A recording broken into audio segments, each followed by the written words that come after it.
नमस्कार and welcome to school India. आज हम पढ़ेंगे कक्षा छठवीं का अध्याय 11 नए साम्राज्य और राज्य। क्या बताती हैं प्रशस्तियाँ। दरअसल अरविंद गुप्तवंश के प्रसिद्ध राजा समुद्रगुप्त की भूमिका अदा करने जा रहा था। समुद्रगुप्त के बारे में हमें एक लंबे अभिलेख से पता चलता है। वास्तव में यह उनके दरबारी कवि हरिसेठ द्वारा संस्कृत में लिखी एक कविता है। इसे करीब 1700 साल पहले लिखा गया। इलाहाबाद में अशोक स्तंभ पर इसकी खुदाई की गई थी। यह एक विशेष किस्म का अभिलेख है जिसे प्रशस्ति कहते हैं। यह एक संस्कृत शब्द है जिसका अर्थ प्रशंसा होता है। प्रशस्तियाँ लिखने का प्रचलन पहले भी था, जैसे तुमने अध्याय 10 में गौतमी पुत्र की 7 करनी की प्रशस्ति के बारे में पढ़ा, परंतु गुप्तकाल में इसका महत्व और बढ़ गया। समुद्रगुप्त की प्रशस्तियाँ। आओ देखें। समुद्रगुप्त की प्रशस्तियाँ हमें यह बताती हैं। कवि ने इसमें राजा की एक युद्धों को जीतने वाले राजा, विद्वान तथा एक उत्कृष्ट कवि के रूप में भरपूर प्रशंसा की। यहाँ तक कि उसे ईश्वर के बराबर बताया।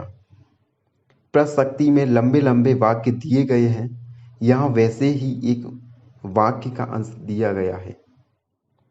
योद्धा समुद्रगुप्त, जिसका शरीर युद्ध मैदान में कुठारों, कुल्हाड़ियों, तीरों, भालों, तलवारों, लोहे की गदाओं, नुकीले तीरों तथा अन्य सैकड़ों हथियारों से लगे घावों के दाग से भरे होने के कारण अत्यंत सुंदर दिखता है। अगर तुम मानचित्र 7 को गौर से देखो तो पाओगे कि एक क्षेत्र को हरे रंग से रंगा गया है। तुम्हें पूर्वी समुद्र तट के साथ साथ एक क्रम में लाल बिंदु दिखेंगे। उसी तरह कुछ क्षेत्र बैंगनी तथा नीले रंग के भी दिखेंगे। यह मानचित्र इस प्रशस्ति में प्रायः जानकारी के आधार पर बनाया गया है। हरिसेठ 4 विभिन्न प्रकार के राजाओं और उनके प्रति समुद्रगुप्त की नीतियों का वर्णन करते हैं।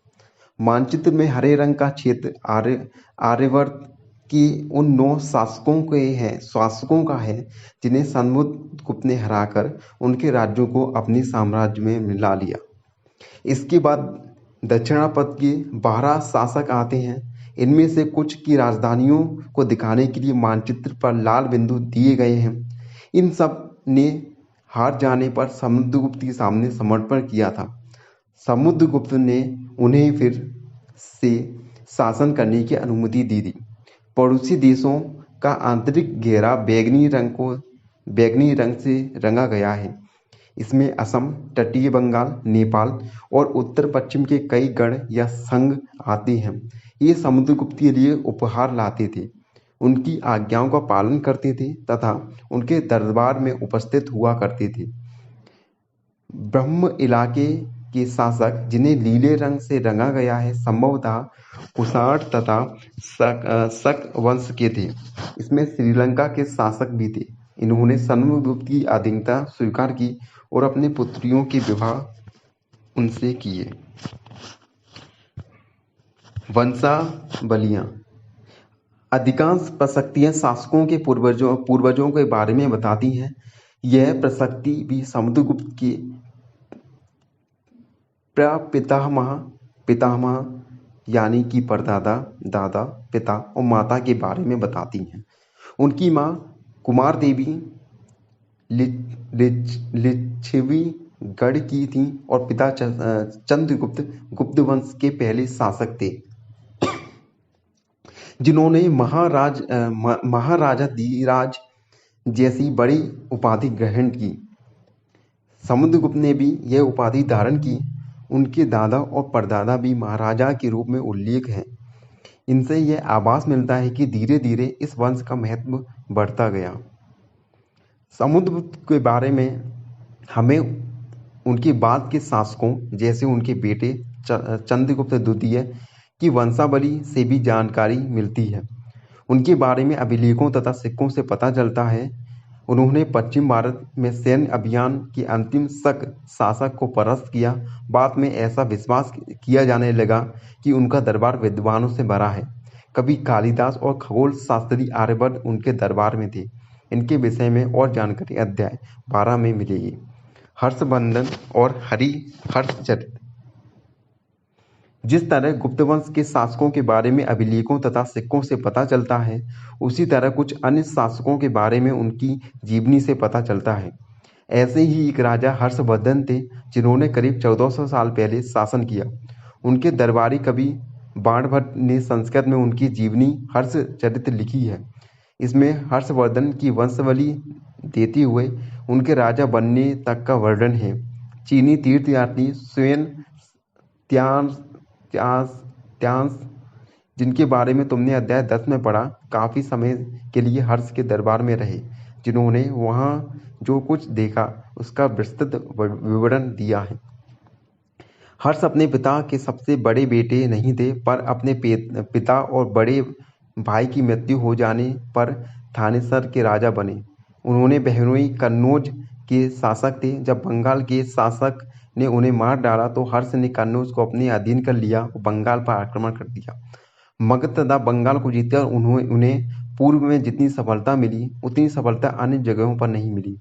जब उन्होंने नर्मदा नदी को पार कर दक्कन की ओर आगे बढ़ने की कोशिश की, तब चालुक्य नरेश पुलकेशिन द्वितीय ने उन्हें रोक दिया। पल्लव, चालुक्य और पुलकेशिन द्वितीय की प्रशस्तियां।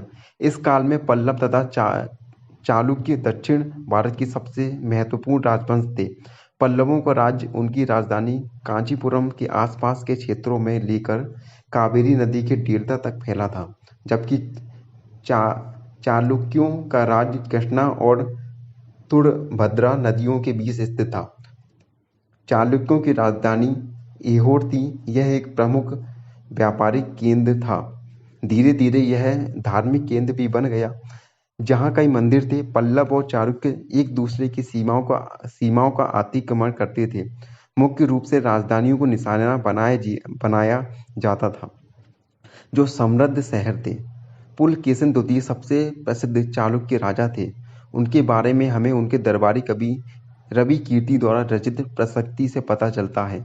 इसमें उनके पूर्वजों, खासतौर से पिछली 4 पीढ़ियों के बारे में बताया गया है। पुलकेशिन द्वितीय को अपने चाचा से यह राज्य मिला था। रवि कीर्ति के अनुसार उन्होंने पूर्व तथा पश्चिम दोनों समुद्र तटीय इलाकों में अपने अभियान चलाए। इसके अतिरिक्त उन्होंने हर्ष को भी आगे बढ़ने से रोका। हर्ष का अर्थ आनंद होता है।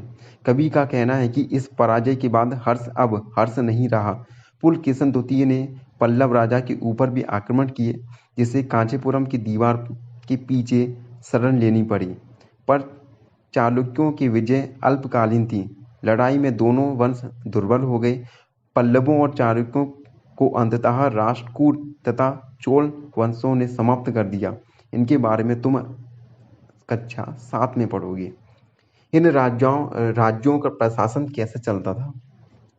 पहले के राजाओं की तरह इन राजाओं के लिए भूमि कर सबसे महत्वपूर्ण बना रहा। प्रशासन की प्राथमिक इकाई गांव होते थे, लेकिन धीरे धीरे कई नए बदलाव आए।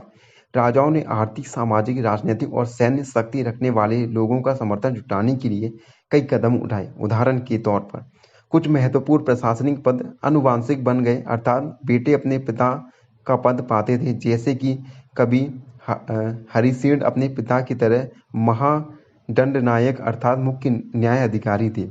कभी कभी एक ही व्यक्ति कई पदों पर कार्य करते थे, जैसे कि हरिसेन एक महादंडनायक होने के साथ साथ कुमारामात्य अर्थात एक महत्वपूर्ण मंत्री तथा एक संधि विग्रहिक अर्थात युद्ध और शांति के विषयों का भी मंत्री था। संभवतः वहाँ के स्थानीय प्रशासन के प्रमुख व्यक्तियों का बहुत बोलबाला था।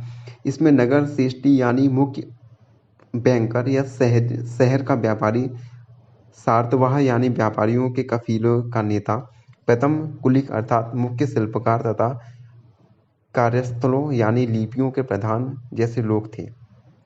एक नए प्रकार की सेना। कुछ राजा अभी भी पुराने राजाओं की तरह एक सुसंगठित सेना रखते थे, जिसमें हाथी, रथ, घुड़सवार और पैदल सिपाही होते थे। पर इसके साथ साथ कुछ सेना नायक भी थे जो आवश्यकता पड़ने पर राजा को सैनिक सहायता दिया करते थे। इन सेना नायकों को कोई नियमित वेतन नहीं दिया जाता था। बदले में इनमें से कुछ को भूमिदान दिया जाता था। दी गई भूमि से ये कर वसूलते थे, जिससे वे सेना तथा घोड़ों की देखभाल करते थे। साथ ही वे इससे युद्ध के लिए हथियार जुटाते थे। इस तरह के व्यक्ति सामंत कहलाते थे। जहाँ कहीं भी शासक दुर्लभ होता था, ये सामंत स्वतंत्र होने की कोशिश करते थे। दक्षिण के राज्यों की सीमाएं। पल्लवों के अभिलेखों में कई स्थानीय सभाओं की चर्चा है। इनमें से एक था ब्राह्मण भूस्वामियों का संगठन, जिसे सभा कहते थे। ये सभाएं उप समितियों के जरिए सिंचाई, खेतीबाड़ी से जुड़े विभिन्न काम, सड़क निर्माण, स्थानीय मंदिरों की देखरेख आदि का काम करती थी। जिन इलाकों के भूस्वामी ब्राह्मण नहीं थे, वहाँ उर नामक ग्राम सभा के होने की बात कही गई। नगरम व्यापारियों के एक संगठन का नाम था। संभवतः इन सभाओं पर धनी तथा शक्तिशाली भूस्वामियों और व्यापारियों का नियंत्रण था।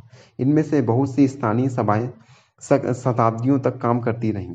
उस जमाने से आम लोग जनसाधारण के जीवन को थोड़ी बहुत झलक हमें नाटकों तथा अन्य स्रोतों से मिलती है। चलो इनसे कुछ उदाहरण देखते हैं।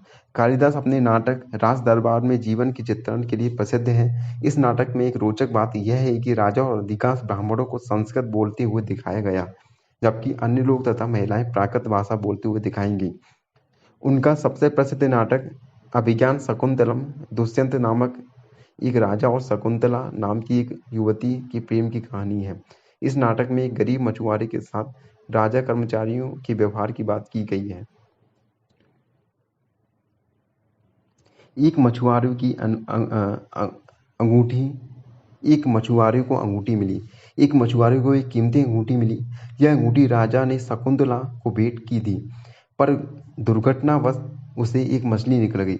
जब मछुआरा इस अंगूठी को लेकर राजमहल पहुंचा तो द्वारपाल ने उस पर चोरी का आरोप लगाया और मुख्य पुलिस अधिकारी भी बहुत बुरी तरह से पेश आया। राजा उस अंगूठी को देखकर बहुत खुश हुआ और उन्होंने मछुआरे को इनाम दिया। पुलिस वाला और द्वारपाल मछुआरे के इनाम का कुछ हिस्सा हड़पने के लिए उसके साथ शराब खाने ले चले।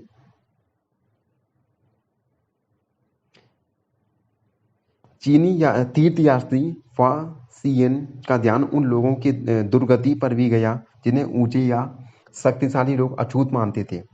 इन्हें शहरों से बाहर रहना पड़ता था। वे लिखते हैं, अगर इन लोगों को शहर या बाजारों के भीतर आना होता था तो सभी को आग्रह किया करने के लिए एक लकड़ी के एक टुकड़े पर चोट करते रहते थे।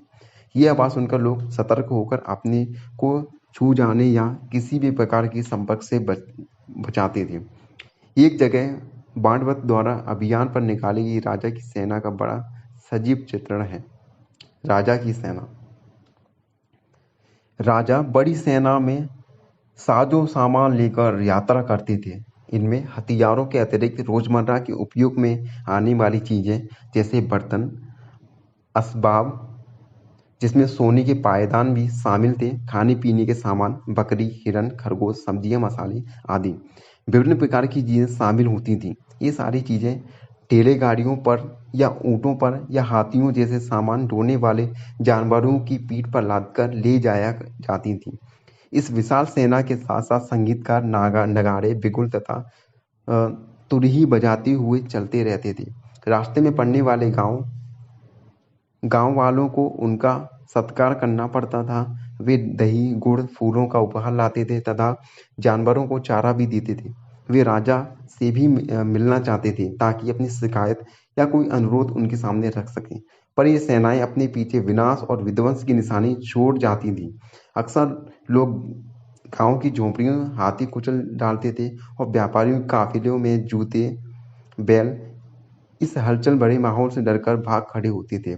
बाणभट्ट लिखते हैं, पूरी दुनिया धूल के गर्त में डूब जाती थी। धन्यवाद।